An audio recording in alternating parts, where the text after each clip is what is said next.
एक छोटे से गांव में एक गरीब बढ़ई रहता था। नाम था रमेश।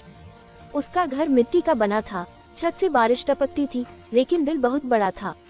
उसकी जिंदगी का बस एक ही सपना था, उसका बेटा मोहन पढ़ लिख कर बड़ा आदमी बने। रमेश दिन रात मेहनत करता, दूसरों के घर बनाता और हर शाम जब थका हुआ लौटता तो अपने बेटे को पढ़ते हुए देखकर मुस्कुरा देता।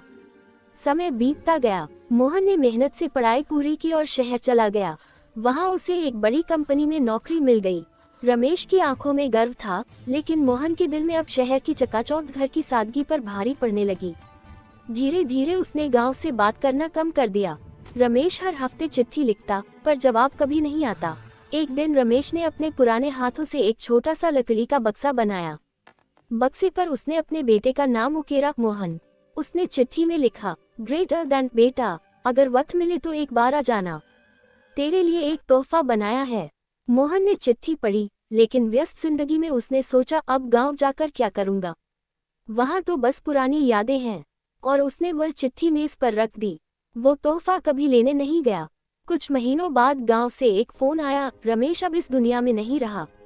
मोहन का दिल जैसे रुक गया। उसने तुरंत गांव जाने का फैसला किया। जब वो पहुंचा तो पुराना घर पहले से भी ज्यादा सूना लगा। दीवारों पर मकड़ी के जाले थे और हर कोने में उसके बचपन की आवाजें गूंज रही थीं। पड़ोसी ने उसे एक लकड़ी का बक्सा दिया, वही बक्सा जो रमेश ने बनाया था। उस पर लिखा था, मेरे बेटे मोहन के लिए आखिरी तोहफा। मोहन के हाथ कांप रहे थे। उसने बक्सा खोला तो अंदर एक छोटा सा लकड़ी का घर था, बेहद सुंदर और सलीके से बना हुआ। वही घर जो रमेश हमेशा बनाना चाहता था, लेकिन कभी पैसे नहीं जुटा पाया। घर के नीचे एक छोटी पर्ची रखी थी। उस पर लिखा था, ग्रेटर देन बेटा, अगर मैं जिंदा रहूं तो तेरे साथ मिलकर ये घर बनाऊंगा, अगर न रहूं तो इसे याद में पूरा करना।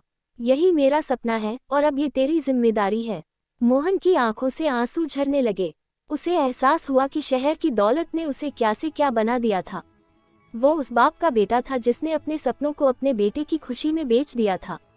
वो बक्से को सीने से लगाकर फूट फूट कर रोने लगा। कुछ हफ्तों बाद गांव के लोग हैरान रह गए। रमेश का बेटा अब वहीं रह रहा था। उसने पिता का सपना पूरा करने की ठानी थी। अपने हाथों से उसने मिट्टी की जगह ईंटें रखीं और लकड़ी की छत के नीचे लिखा, आखिरी तोहफा बापू का। अब वो घर सिर्फ दीवारों से नहीं, यादों से बना था। हर कोने में रमेश की मेहनत की खुशबू थी, हर दरवाजे पर पिता का आशीर्वाद। कई लोग उस घर को देखने आते और मोहन बस मुस्कुराकर कहता, ग्रेटर देन, ये घर मेरे बापू का नहीं, उनके प्यार का निशान है। कहानी यहाँ खत्म होती है, लेकिन एक सवाल छोड़ जाती है। क्या हमने कभी अपने माँ बाप को ये कहा है कि आपके बिना मैं कुछ नहीं? कभी सोचा है